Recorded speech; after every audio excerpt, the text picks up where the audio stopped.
हम लोग last lecture तक यह समझ चुके हैं कि जब आप दो चार्जेज Q1 और Q2 को किसी मीडियम में, इस वक्त हमने एयर मान रखा है, किसी डिस्टेंस r पे रखेंगे तो उसके बीच एक फोर्स काम करेगा जिसे आप इलेक्ट्रोस्टैटिक फोर्स कहते हैं और कूलम्ब्स लॉ से उस फोर्स को हम कैलकुलेट कर लेते हैं। फॉर्मूला था F = 1/4 pi epsilon not mod Q1 Q2 upon r²।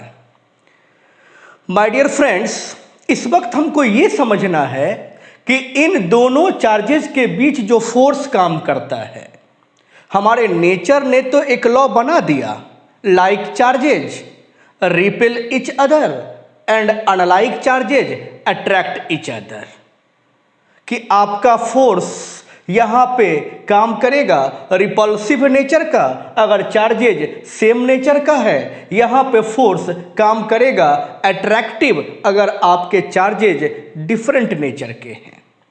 But ये फोर्स काम करता कैसे है, क्योंकि एक कंसेप्ट तो फोर्स का हमारे पास पहले से भी है। फ्रेंड्स, एक सरफेस पे हमने एक ब्लॉक को रख दिया। अब इस ब्लॉक को हम डिस्प्लेस करना चाहते हैं तो मुझे उसे टच करना होगा, हमें उसके कांटेक्ट में जाना होगा। विदाउट कांटेक्ट उस ब्लॉक को शिफ्ट नहीं करा जा सकता है। हम जाते हैं और इस पर एक फोर्स अप्लाई करते हैं और ये फोर्स जैसे ही सफिशिएंट होता है डिस्प्लेस हो जाता है। ऐसे फोर्स को हम लोग फ्रेंड्स कहते हैं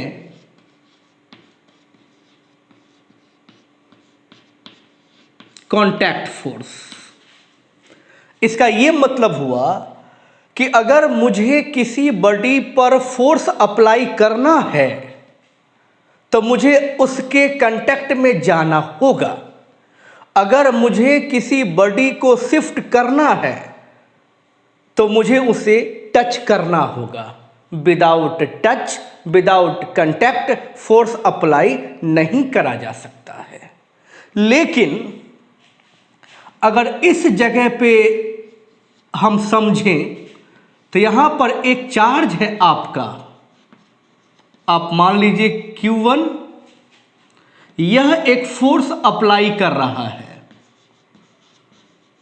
तो दूसरे चार्ज पे Q2, या Q2 भी Q1 पे फोर्स अप्लाई कर रहा है। Like charges repel each other, means यह चार्ज भी इस चार्ज को रिपेल कर रहा है और ये चार्ज भी इस चार्ज को रिपेल कर रहा है। अगर ये चार्ज भी पॉजिटिव है और ये चार्ज भी पॉजिटिव है तो फोर्स काम कैसे कर रहा है? ये फोर्स आपका, ये दोनों चार्ज तो कांटेक्ट में है ही नहीं, ये चार्जेस तो एक दूसरे के साइड में रखे हुए हैं और जब यहां कोई कांटेक्ट नहीं है तो वह फोर्स काम कैसे कर रहा है? विदाउट कांटेक्ट आपका ये फोर्स कैसे काम कर रहा है? Good evening my dear students. आज के इस लेक्चर में इसी टॉपिक का स्टडी करना है, इसी वजह का स्टडी करना है कि आपका एक चार्ज दूसरे चार्ज पे फोर्स अप्लाई कैसे करता है जबकि वह एक दूसरे के कांटेक्ट में नहीं है। उस टॉपिक का नाम है इलेक्ट्रिक फील्ड। एक बात तो आपको समझना होगा, there is something but invisible around every charge in which other charges experience force. प्रत्येक चार्ज के चारों तरफ कुछ ना कुछ तो है जो कि दिखाई नहीं दे रहा है और उसी के वजह से आपका फोर्स दूसरे चार्ज पे लग रहा होता है। एक बात एकदम से कंक्लूड कर लीजिए कि हम अगर किसी बॉडी पे फोर्स अप्लाई करना चाहते हैं तो मुझे उसके कांटेक्ट में जाना होगा। यहां भी दोनों के बीच कोई ना कोई तो कनेक्शन होगा। यहां जो कनेक्शन है वो डायरेक्ट है, हमने ऐसे फोर्स को कांटेक्ट फोर्स कह दिया। यहां दोनों एक दूसरे के कांटेक्ट में नहीं है। यहां जिस फोर्स का आप स्टडी करने वाले हैं वो कहलाएगा नॉन कांटेक्ट फोर्स। तो एक बात तो आपको इमीडिएट कंक्लूड कर लेना चाहिए कि फोर्सेस दो टाइप के होते हैं, contact force and non contact force. In this topic, we have to study about non-contact force. सबसे पहले माइकल फैराडे साहब ने इस बात को एक्सप्लेन करा कि किसी भी चार्ज के वजह से दूसरे चार्ज पे जो फोर्स काम करता है विदाउट कंटैक्ट, किसके वजह से। उन्होंने एक कंसेप्ट इंट्रोड्यूस किया, फील्ड थ्योरी कहा गया उसको। पॉइंट 1 कह लीजिए इसको। और आइए फ्रेंड्स पॉइंट 2 का स्टडी करते हैं। माइकल फैराडे का कहना है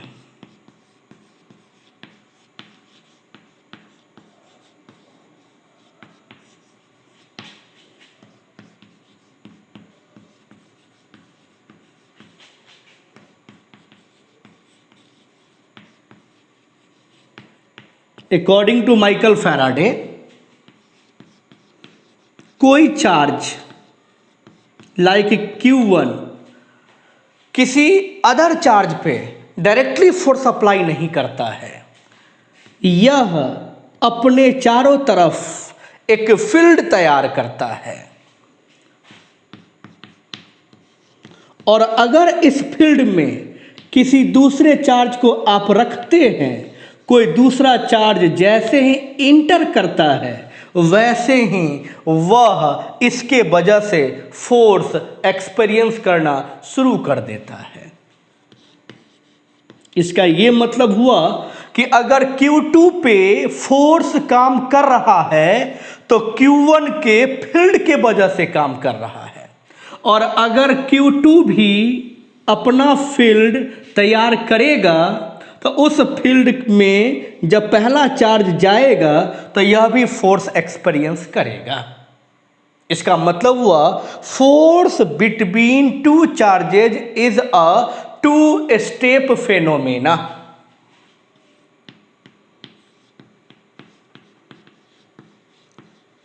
force between two charges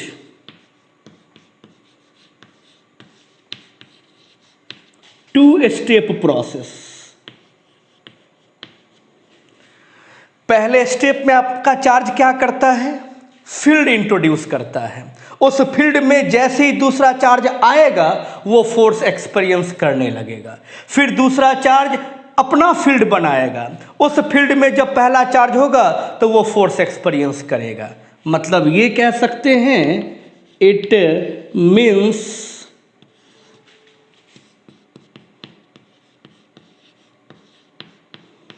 field of one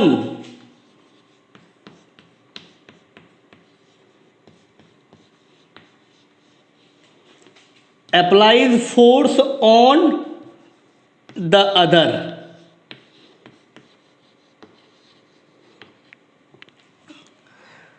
आपका जो फील्ड है किसी एक का, वह दूसरे पे फोर्स अप्लाई करता है। माइकल फैराडे का यह कहना है कि अगर हम कोई चार्ज पार्टिकल हैं तो हम अपने चारों तरफ एक फील्ड तैयार करके रखते हैं, और उस फील्ड में जैसे ही आप इंटर करते हैं फोर्स एक्सपीरियंस करने लगते हैं। आप भी अपना एक फील्ड सेटअप करते हैं और उस फील्ड में जैसे ही हम इंटर करते हैं एक फोर्स एक्सपीरियंस करने लगते हैं। मीन्स आप फील्ड को कह सकते हैं यहाँ के कंटैक्ट की तरह। आपको उस डोर को ओपन करना है तो आपको उसके टच में जाना होगा, आपको उसके कांटेक्ट में जाना होगा। उसी तरीके से अगर कोई चार्ज किसी चार्ज पे फोर्स अप्लाई करना चाहता है तो चार्ज को अपना फील्ड प्रोड्यूस करना होगा और उस फील्ड के अंदर दूसरे चार्ज को रखना होगा। अगर ये चार्ज रेस्ट में है तब अपने चारों तरफ जो फील्ड बनाता है उस फील्ड को इलेक्ट्रिक फील्ड कहा गया है। अभी हम लोग इलेक्ट्रोस्टैटिक्स का स्टडी कर रहे हैं तो हम अपने चार्जेज को रेस्ट में मानकर ही काम करेंगे। तो यह जो फील्ड है इस फील्ड को हम इलेक्ट्रिक फील्ड कहने वाले हैं। आइए आगे बात करते हैं।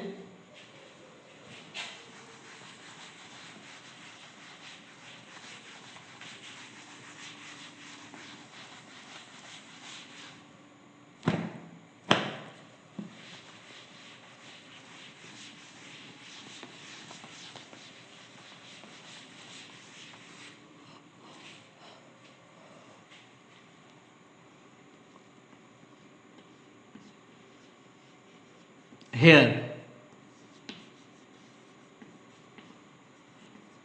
charge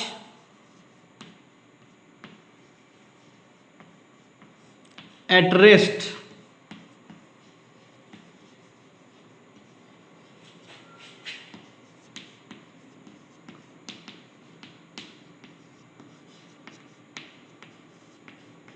produces electric field।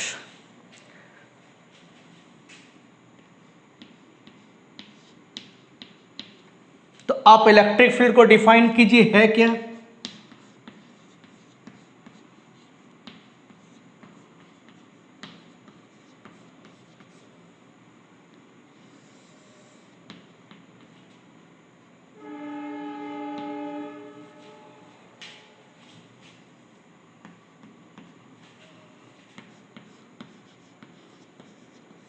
The space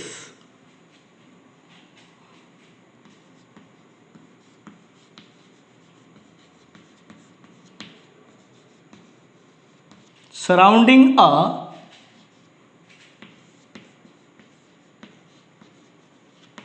charge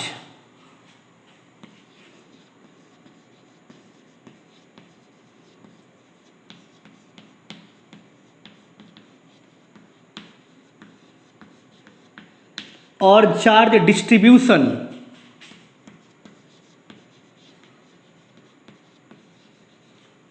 in which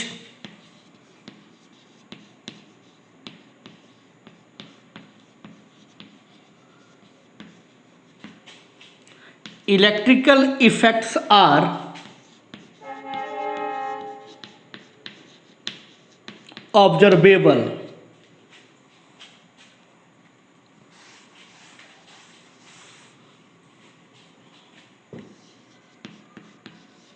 is called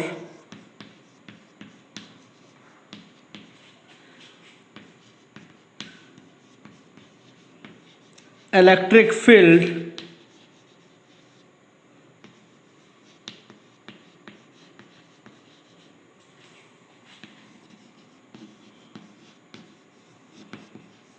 of the given charge।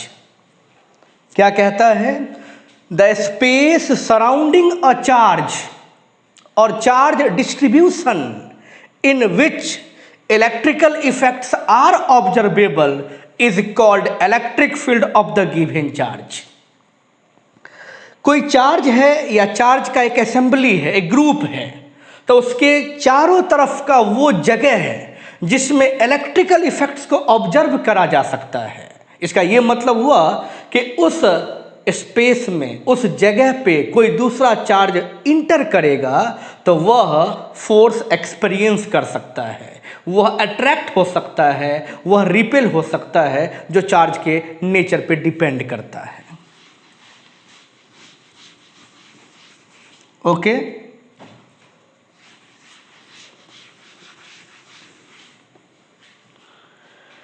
अब इस इलेक्ट्रिक फील्ड का जो हम लोग स्टडी करें, थोड़ा सा हम लोग इसको समझने की कोशिश करें। ये चार्ज है, माइकल फैराडे साहब बतलाएंगे कि चार्ज के चारों तरफ का फील्ड होता कैसा है। 11th के ग्रेविटेशन चैप्टर में हम पढ़ते हैं कि भाई आपका एप्पल अर्थ के द्वारा अट्रैक्ट हो रहा है। आपका एप्पल और अर्थ वहां भी कांटेक्ट में नहीं है, वहां भी फील्ड थ्योरी है, वहां भी फील्ड कॉन्सेप्ट है जिसके थ्रू आप एप्पल और अर्थ के बीच के फोर्स को एक्सप्लेन कर सकते हैं। लेकिन वो विजिबल है, आपको एप्पल दिखलाई देता है, आप उसको देख करके थोड़ा बहुत आइडिया डेवलप कर सकते हैं। लेकिन यहाँ पे चार्ज है, ये दिखलाई नहीं देता है। लेकिन हम कहते हैं कि जो चीज़ नहीं दिख रहा है आप उसे दिखने वाले चीज़ों से बेहतर समझ सकते हैं। सपोज करिए कि आपने मुझे कॉल करा, तुम्हारे मोबाइल फोन का रिंग बजा। ये कैसे हुआ? इसका मतलब है कि हमारा मोबाइल फोन इलेक्ट्रिक फील्ड के अंदर है। जिसने भी फोन करा वहां से इलेक्ट्रिक फील्ड चला और वो इलेक्ट्रिक फील्ड हमारे मोबाइल में इंटर किया। जैसे इलेक्ट्रिक फील्ड हमारे मोबाइल तक पहुंचा, हमारे मोबाइल के अंदर का जो चार्ज है उस पर फोर्स लगा, वो एक्सेलरेट करने लगा, वह सिंपल हार्मोनिकली वाइब्रेट करने लगा और उसके वाइब्रेशन से रिंग कॉल सुनाई देने लगा। तो आपके हाथ में आज एप्पल नहीं है खाने वाला, लेकिन एप्पल तो है। फोन कॉल, आईफोन, इस एप्पल में रिंगटोन का बजना इसी इलेक्ट्रिक फील्ड के वजह से है। तो आप अगर फील करना चाहेंगे, एक्सपीरियंस करना चाहेंगे तो बहुत बेहतर तरीके से फील कर सकते हैं। तो यह एक चार्ज है, पॉजिटिव नेगेटिव कोई भी चार्ज ले सकते हैं। हमने ये माना, वैसे तो ये कहा गया है कि आपके चार्ज का जो इलेक्ट्रिक फील्ड होता है वो इन्फिनिटी तक एक्सपेंडेड होता है।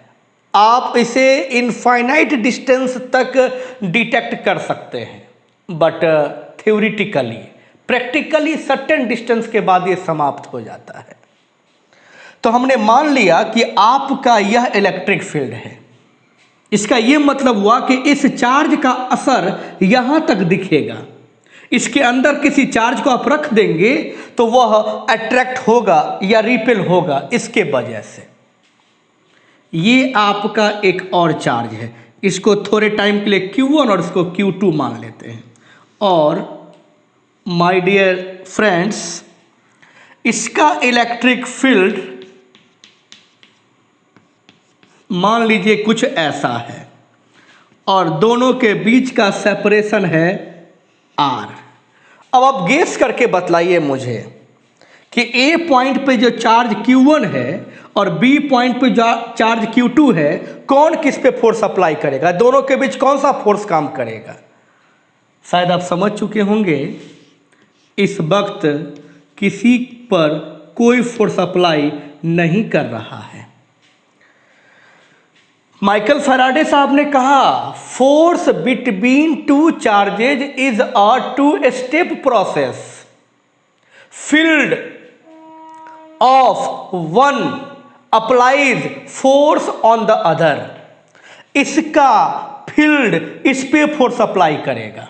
इसका मतलब है कि इसका फील्ड इसके पास होना चाहिए या ये इसके फील्ड में होना चाहिए। इसका फील्ड तो फ्रेंड्स यहीं पे समाप्त हो गया और आपका जो सेकंड चार्ज है वह फर्स्ट चार्ज के फील्ड से बाहर है। इसका मतलब है कि आपका फर्स्ट चार्ज उस पर फोर्स अप्लाई नहीं कर सकता है। तो ये कंफर्म हुआ कि आपका पहला चार्ज दूसरे चार्ज पे कोई फोर्स अप्लाई नहीं कर सकता है। चलिए हम सोचते हैं सेकंड चार्ज के बारे में।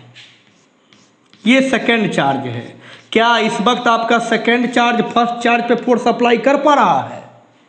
तो सेकंड चार्ज का फील्ड भी यहीं तक एज्यूम कर लिया गया है और आपका चार्ज सेकंड चार्ज के फील्ड से बाहर है। इसका मतलब है कि सेकंड चार्ज के द्वारा भी फर्स्ट चार्ज पे कोई फोर्स अप्लाई नहीं हो रहा है। मीन्स न फोर्स 1 पे लग रहा है 2 के वजह से, न फोर्स 2 पे लग रहा है 1 के वजह से। चलिए इसी सीरीज में और एग्जांपल्स देख करके हम इसे समझने की कोशिश करते हैं।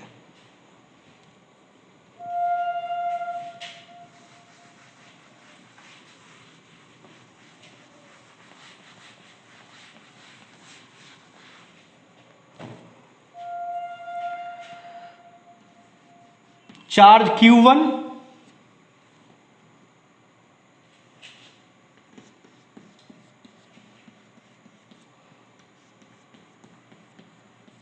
इसका ये फील्ड है।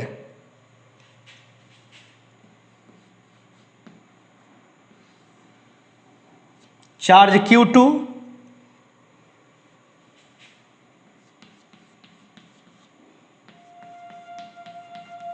इसका ये फील्ड है। फ्रेंड्स बहुत ठीक से देखिएगा, समझने की कोशिश कीजिए। चार्ज 1 का ये फील्ड है। अब एकदम से तुरंत समझना मत शुरू करना, सोचिए कि भाई हमने फील्ड को स्फेरिकल क्यों एज्यूम करा, बोर्ड पे हम कुछ इस तरह का क्यों रिप्रेजेंट कर रहे हैं। हम डिटेल्स डिस्कशन करेंगे कि आपके किसी चार्ज का फील्ड कहां तक हो सकता है, उसका ज्योमेट्री कैसा होगा। माइकल फैराडे ने ऐसे ही कुछ सजेस्ट करा है। आप इस वक्त इलेक्ट्रिक फील्ड का रोल समझिए कि कोई चार्ज किसी दूसरे चार्ज पे फोर्स अप्लाई करता कैसे है। तो इस चार्ज का ये हुआ इलेक्ट्रिक फील्ड, इस चार्ज का ये है इलेक्ट्रिक फील्ड, और दोनों के बीच का जो सेपरेशन है वो है इस वक्त R। अब आप बताइए कौन सा चार्ज किस पे फोर्स अप्लाई कर रहा है। तो मुझे एक बात एकदम से समझ लेना चाहिए।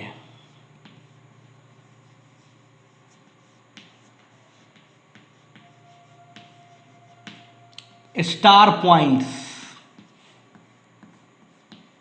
फर्स्ट, अगर सेकेंड चार्ज पे फोर्स हम जानना चाहते हैं फर्स्ट के वजह से, इसका मतलब है कि मुझे इलेक्ट्रिक फील्ड चाहिए।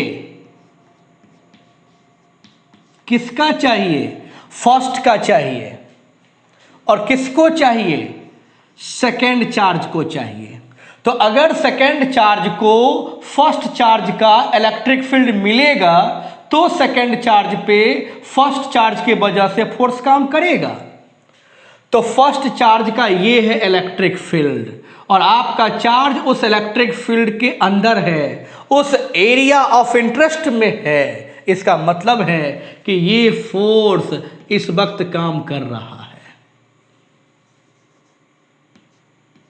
चलिए सेकेंड पॉइंट,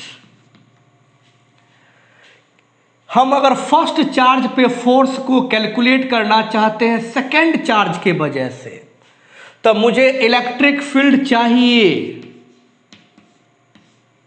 किस पर फोर्स कैलकुलेट करना चाहते हैं? फर्स्ट पे।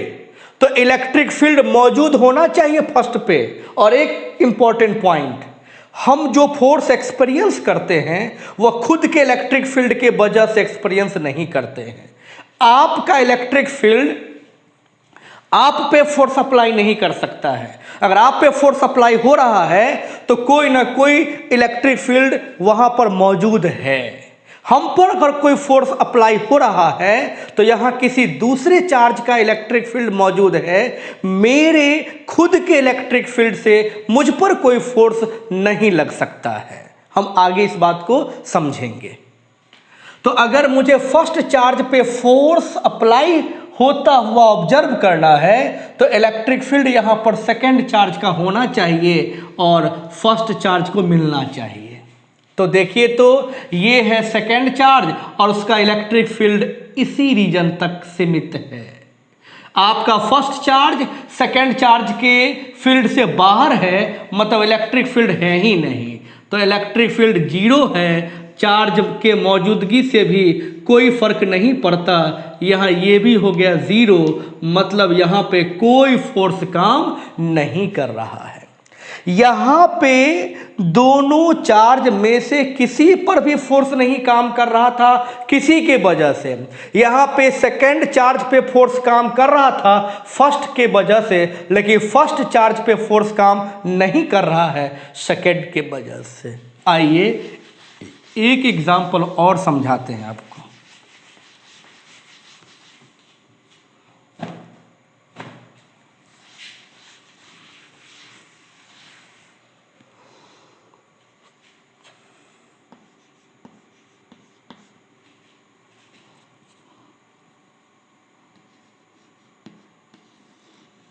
चार्ज Q1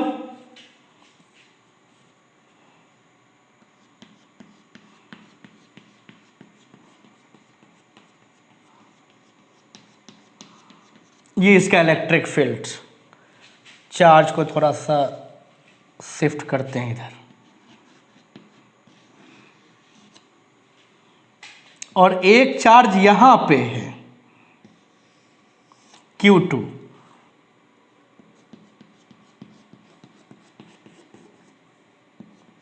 और उसके इलेक्ट्रिक फील्ड को भी हम इस वक्त रिप्रेजेंट कर रहे हैं। देखिए इन दोनों चार्ज के बीच इस वक्त डिस्टेंस R है, तो आपका ये चार्ज ये इलेक्ट्रिक फील्ड तैयार कर रहा है और ये चार्ज ये इलेक्ट्रिक फील्ड तैयार कर रहा है। अब बतलाना है कि कौन सा चार्ज किस पे फोर्स अप्लाई करेगा।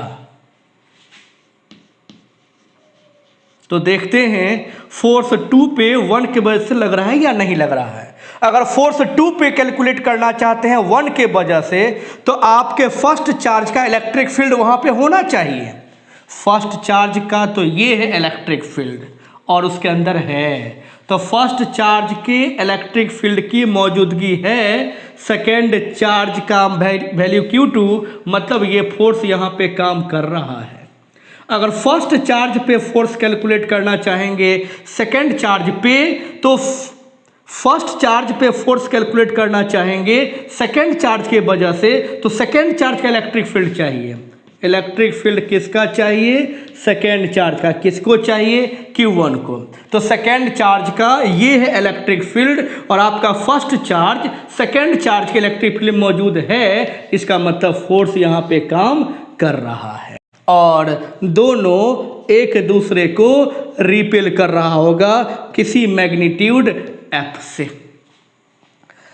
तो फ्रेंड्स, हम लोगों ने कूलम्ब्स लॉ में जो स्टडी करा था कि दो चार्ज जब किसी डिस्टेंस पे होता है तो वह एक दूसरे पे फोर्स अप्लाई करता है, वो यही सिचुएशन था। लेकिन एक बात वहां हिडन था कि आपका कोई भी चार्ज किसी अदर चार्ज पे डायरेक्टली कोई फोर्स अप्लाई नहीं करता है। दुनिया में फोर्स दो टाइप के हैं, एक को कहते हैं कांटेक्ट फोर्स और दूसरे को कहते हैं फील्ड फोर्स। जब आप कांटेक्ट में होते हैं तो उसे हम कांटेक्ट फोर्स कहते हैं, जब आप कांटेक्ट में नहीं होते हैं तब अगर फोर्स अप्लाई होता है उसे फील्ड फोर्स कहते हैं। Electrostatic force, gravitational force, these are the examples of field forces. हर एक चार्ज पार्टिकल अपना फील्ड तैयार करता है और उस फील्ड में जैसे ही कोई दूसरा चार्ज इंटर करता है वह एक फोर्स एक्सपीरियंस करने लगता है।